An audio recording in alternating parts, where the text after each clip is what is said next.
Dans le cadre des élections municipales 2025, nous avons rencontré tous les candidats à la mairie de chaque municipalité, ainsi que Mme Micheline Anctil, mairesse de Forestville. Les 5 mêmes questions ont été posées à chaque candidat dans le but de vous aider à faire votre choix. Bonne écoute!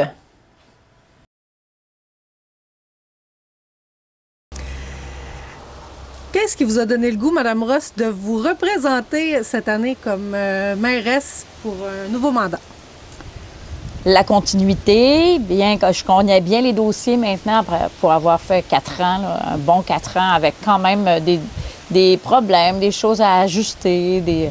Je pense qu'on est rendu là où il faut continuer ces projets-là, entre autres l'eau usée, les eaux usées, l'eau potable. C'est vraiment ça, la continuité, la stabilité, puis avoir une cohésion dans notre village aussi. Pouvez-vous nous parler de votre expérience dans le domaine municipal? J'ai toujours suivi la vie municipale, si on peut dire ça comme ça. C'est sûr que si on parle vraiment politique municipale, j'assistais beaucoup avant d'être maire, j'assistais beaucoup aux séances municipales pour être au courant de ce qui se passait chez nous, de voir est-ce qu'il y a des choses que je peux faire la différence, d'être au courant, c'est important aussi comme citoyen, d'être au courant de ce qui se passe. Et je suis rentrée directement maire, j'ai pas été conseillère, que ce soit. Maire, mais j'avais quand même un cours de droit qui me permet de comprendre bien les lois, l'urbanisme, le territoire, toutes ces choses-là. Fait que c'est sûr que c'était un bagage que j'avais avec moi. Mais mon expérience, c'est les derniers 4 ans là, à la mairie. Si vous êtes élu, à quel dossier allez-vous vous attaquer? Bien, on va continuer. Hein? Comme je suis dans la continuité, évidemment, j'avais promis il y a 4 ans qu'on ferait tout pour faire avancer le dossier de l'eau potable parce que ça faisait 20 ans que ça stagnait, on peut dire. C'était de l'eau stagnante. Et donc, on a décidé, moi j'ai décidé dans mon programme de faire à tous les mois un suivi au conseil municipal. Fait que si les gens assistaient, ils étaient au courant. On poussait aussi les autorités gouvernementales, même si des fois c'est difficile, d'avoir des réponses, on envoyait des rapports, on attendait qu'ils reviennent. S'ils ne revenaient pas, on questionnait pourquoi. Fait que cette rigueur-là de tenue de dossier, c'était important pour moi. Puis ça a apparu parce que ça a avancé au niveau de l'eau potable. Donc, c'est sûr que ce dossier-là va continuer. On va finir les dossiers qu'on a commencés. La stratégie d'habitation qu'on vient juste d'avoir. Et donc, le prochain conseil va se pencher avec ce problème-là qu'on vit depuis plus longtemps que je pense que beaucoup de municipalités au Québec. Bergeronne a subi cette crise du logement-là depuis très, très, très longtemps. Les gens veulent venir au Bergeronne, ils veulent vivre au Bergeronne. Moi, nous, on est contents, mais là, on n'a pas de place. Fait que c'est vraiment, on va travailler ça. Selon vous, quelles sont les qualités nécessaires pour être un bon maire? L'écoute, le don de soi, de ne pas compter ses heures, la transparence, le souci de la justice et de l'équité. Il y en a beaucoup. Puis aimer les autres. Voilà. Dites-moi, Mme Ross, pourquoi vous pensez que les gens devraient voter pour vous? Parce que je suis quelqu'un qui a les compétences, qui a des connaissances, mais qui est aussi une fille d'équipe. Je me suis présentée il y a 4 ans toute seule. Moi, je me disais, si je suis élue, je vais travailler avec les gens qui sont là parce que ces gens-là, ils se sont présentés pour le bien-être de leur population. Fait qu'on a tous un point commun, un objectif commun, c'est de faire développer le bien-être chez nous, de faire que les gens se sentent bien. Puis je pense qu'on a réussi, vraiment. On a fait une équipe. Moi, j'étais très contente de notre équipe. Pendant ces 4 ans-là. Il y a eu des discussions au table, mais on sait toujours, les discussions, ça n'a jamais été trop houleux, peut-être 1 ou 2 fois, mais vraiment pas désagréable. Et on est toujours arrivé avec des décisions 95 % à l'unanimité. Donc, j'aime beaucoup travailler en équipe. J'aime les gens, j'aime que les gens soient bien, que quand je les rencontre, ils ont le beau sourire, puis ils sont contents. Fait qu'on travaille dans le sens du bonheur, mais tout en gardant évidemment notre environnement de belle qualité aussi, évidemment. Bonjour, M. Gilbert. Bonjour, Mme Tremblay. Donc, on commence tout de suite avec la première question. Oui.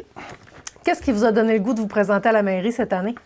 Parce que ça fait 20 ans et plus que je suis conseiller. Puis là, je voulais avoir un nouveau défi, là, pour montrer au monde là, que tu sais, mon village est à cœur. Ça fait. Je suis venu au monde là, je vais rester là toute ma vie. Mes enfants sont tous là, les trois sont là. Puis ça m'intéresse Puis mon expérience dans le conseil fait que je suis capable d'être maire. Puis après ça, j'ai mes compétences, puis je suis à l'écoute du monde. Ça, c'est très important. Puis je suis transparent, puis c'est ça. Moi, une transparence, puis le monde, ils ont beau me parler, moi, je vais les écouter, puis ça ne va pas se avoir de problème de ce côté-là. Pouvez-vous nous parler justement de votre expérience dans le domaine municipal? Mes réalisations que j'ai faites un peu plus ça, là. Depuis combien de temps vous êtes dans le domaine municipal? Qu'est-ce que vous avez fait? Ça fait 20 ans. On a fait une caserne, on a fait une garderie, on a fait des réseaux routiers, de l'aqueduc. Après ça, on a rouvert une autre garderie, ça fait pas longtemps. Là, on avait acheté l'ancienne caisse populaire de Bergeronne. Puis on a fait une autre garderie qui est ouverte là.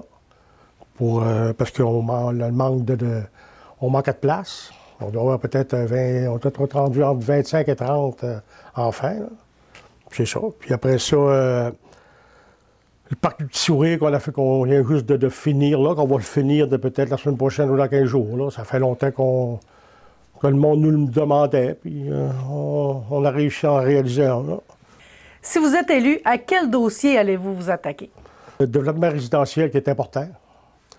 Là, on a fait un développement dans la rue La Mer, ça fait peut-être 6, 7 ans, 8 ans. Là, il reste plus à peu près 3 maisons à construire, puis il est plein. Là, il faut en développer un autre avec qu'il soit plein. C'est ça. Puis après ça, le camping. Le camping, c'est un peu... moi, j'appelle ça la vache à lait, là. Mais c'est un peu... ça génère entre 200 et 250 000 de revenus par année de l'air. Pour une municipalité, c'est très bon. Là. Puis, comme il laissait un peu à l'abandon depuis 4 ans, là, on n'a pas investi, on a parti de 4 étoiles à 2 étoiles. Puis ça, il faut se mettre sur le dossier pour réparer ça. Ensuite, s'occuper des aînés, les familles tout complètes. On s'occupe de ça. Là. Ça, c'est très important. Selon vous, quelles sont les qualités nécessaires pour être maire? Être à l'écoute du monde. Puis, selon mes compétences que j'ai, je ne suis pas inquiet d'être maire, ça va très, très bien aller. Pourquoi pensez-vous que les gens devraient voter pour vous? Parce que je suis un homme de confiance, puis je suis à l'écoute du monde, puis c'est ça. J'ai le village, j'ai le cœur pour mon village. J'ai toujours demeuré là, puis c'est ma place.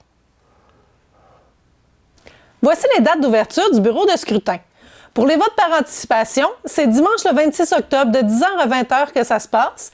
Et finalement, dimanche le 2 novembre aussi de 10h à 20h. N'oubliez surtout pas d'aller voter. C'était Julie Tremblay pour TVR7.